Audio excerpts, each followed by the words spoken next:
Who's a good boy? I obtained permission from Italian illustrator David Diaz to create a 27-inch tall sculpture using EVA foam based on one of his illustrations. You can view his work on Instagram at the link below.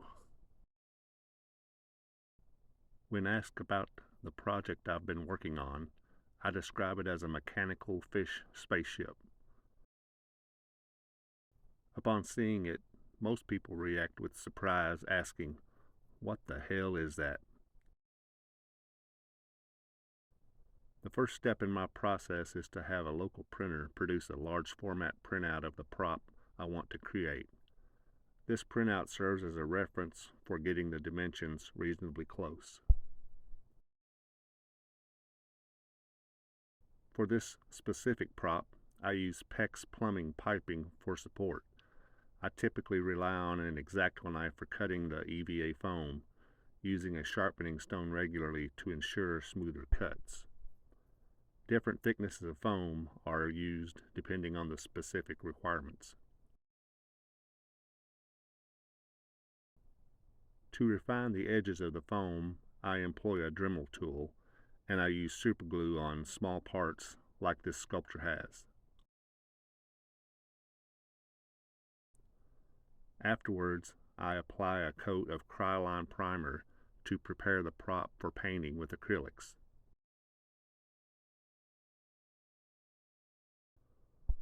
Once the primer is set, I begin the painting process.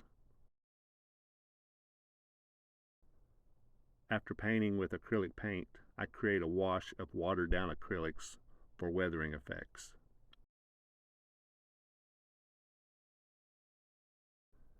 At this point, I'll let you enjoy the rest of the process without further explanation.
Thanks for watching, and subscribe, you dogs.